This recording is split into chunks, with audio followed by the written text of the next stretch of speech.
तो दोस्तों, अगर आप जम्मू एंड कश्मीर यूटी से बिलोंग करते हैं तो आप पीएसपी यानी पहाड़ी स्पीकिंग पीपल कैटेगरी सर्टिफिकेट, जो कि एक कैटेगरी सर्टिफिकेट है, जैसे आपकी ST, SC, OBC, EWS certificate बनती है, इसी तरह आपकी ये पीएसपी सर्टिफिकेट भी बनती है। इसमें आपको रिजर्वेशन मिलती है काफ़ी सारी गवर्नमेंट जॉब्स, और इसके तहत आप स्कॉलरशिप के लिए अप्लाई भी कर सकते हैं। और जम्मू एंड कश्मीर यूटी में जेके ई सर्विसेज पहाड़ी सर्टिफिकेट के तहत आप स्कॉलरशिप के लिए भी अप्लाई कर सकते हैं। तो इसके लिए एलिजिबिलिटी क्राइटेरिया क्या क्या है और इसमें डॉक्यूमेंट्स की क्या क्या रिक्वायर्ड है, वो सब मैं आपको आज इस वीडियो में बताऊंगा। So let's get started.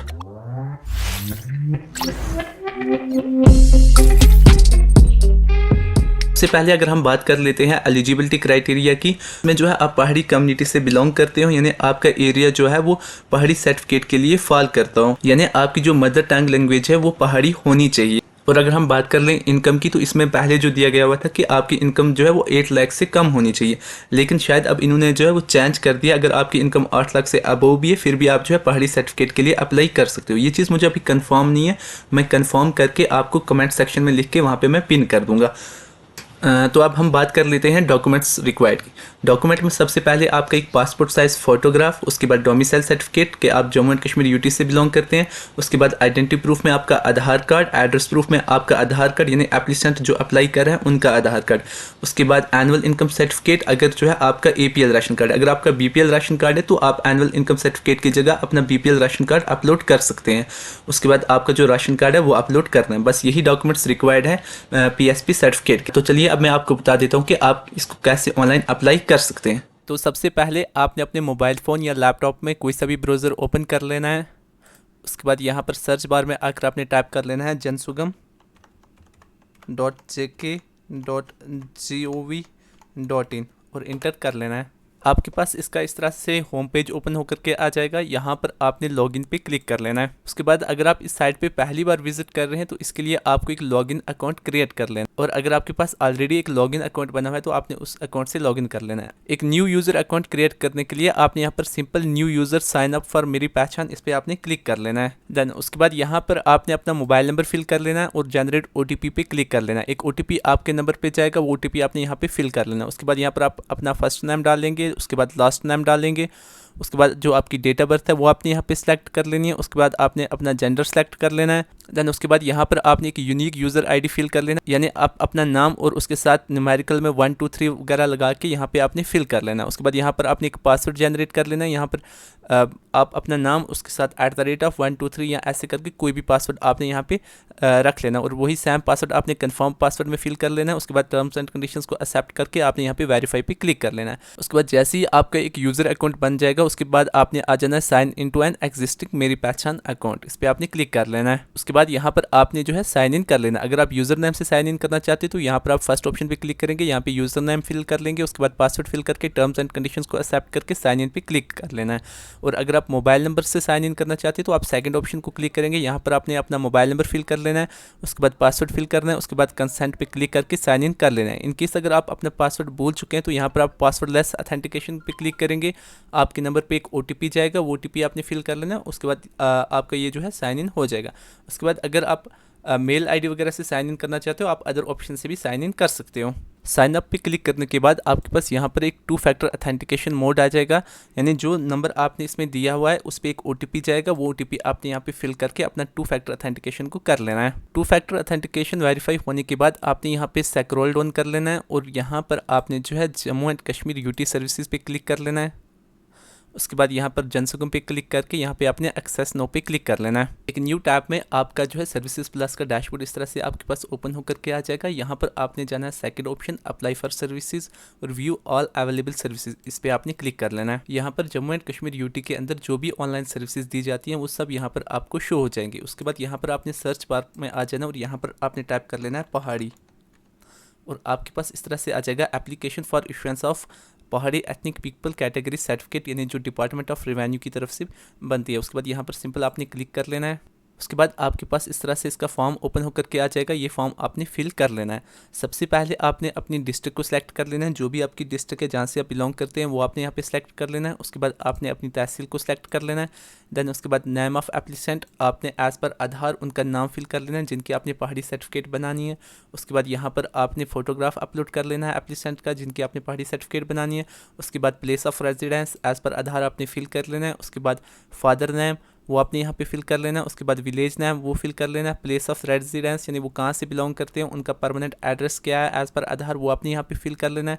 उसके बाद पोस्ट ऑफिस वो आपने फिल कर लेना है। उसके बाद ऑक्यूपेशन ऑफ फादर, उनके फादर की क्या ऑक्यूपेशन है, वो क्या काम करते हैं। अगर वो फार्मर हैं तो यहाँ पर आप फार्मर फिल कर लेंगे, या फिर अगर वो टीचर वगैरह हैं यानी जो भी उनकी ऑक्यूपेशन है, जो भी वो काम करते हैं वो आपने यहाँ पे फिल कर लेना है। उसके बाद यहाँ पर आपने पिन कोड फिल कर लेना है।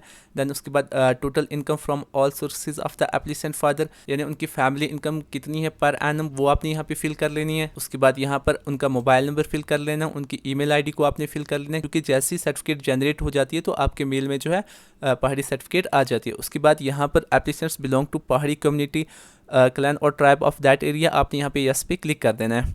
उसके बाद whether the applicant is domicile of UT यहाँ पे भी आपने यस पे क्लिक कर लेना है। देन उसके बाद यहाँ पर आपसे कंसेंट ली जा रही है रैपिड असेसमेंट सिस्टम के लिए। क्या आप अपना मोबाइल नंबर जो है वो रैपिड असेसमेंट सिस्टम जो कि गवर्नमेंट ऑफ इंडिया की तरफ से जो आपका एक सर्वे टेक करती है कि जो आपको जो है ऑनलाइन सर्विस दी जा रही है उसके रिलेटेड क्या आप उसमें अपना मोबाइल नंबर और ईमेल आईडी शेयर करना चाहते हैं। अगर यस पे क्लिक करेंगे तो जैसे ही आपकी सर्टिफिकेट जनरेट हो जाएगी उसके बाद एक मेल आती है आपको रैपिड असेसमेंट सिस्टम की तरफ से कि वहाँ पर आप अपना फीडबैक दे सकते हैं। इस पर आपने यस पे क्लिक कर लेना है। अगर नो पे क्लिक करते हैं फिर भी कोई दिक्कत नहीं है। उसके बाद यहाँ पर आपने आई एग्री पे क्लिक कर लेना है। उसके बाद यहाँ पर जो कैप्चा दिया गया है वो आपने सैम यहाँ पे फिल कर लेना है। उसके बाद आपने यहाँ पे ड्राफ्ट एप्लीकेशन पे क्लिक कर लेना है। ड्राफ्ट एप्लीकेशन से ये होगा कि आपकी एप्लीकेशन यानी जो भी डिटेल है वो सेव हो जाएगी। अगर आपका फ़ोन या लैपटॉप स्विच ऑफ हो जाता है फिर से जब आप पोर्टल लॉगिन करोगे तो आपकी एप्लीकेशन यहीं से आगे शुरू हो जाएगी। ड्राफ्ट पर क्लिक करने के बाद जो आपकी एप्लीकेशन का रेफरेंस नंबर है वो जनरेट हो जाएगा। उसके बाद यहाँ पर आई एग्री पे क्लिक करके दोबारा से कैप्चा को फिल कर लेना है। उसके बाद आपने यहाँ पर सबमिट बटन पे क्लिक कर लेना और ओके पे क्लिक कर देना। ओके पे क्लिक करने के बाद आपने जो डिटेल फिल की है उसी का प्रीव्यू ओपन होकर के आ जाएगा। यहाँ पर आप अपनी डिटेल्स को दोबारा से रीचेक कर सकते हैं।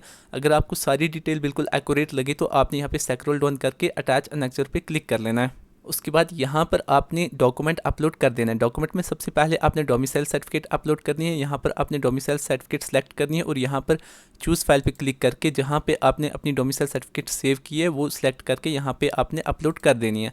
उसके बाद यहाँ पे आइडेंटिटी प्रूफ में आपने आधार कार्ड अपलोड कर देना। आधार कार्ड जो वो आपका बोथ साइड फ्रंट और बैक साइड मर्ज करके वो आपने अपलोड कर लेना है।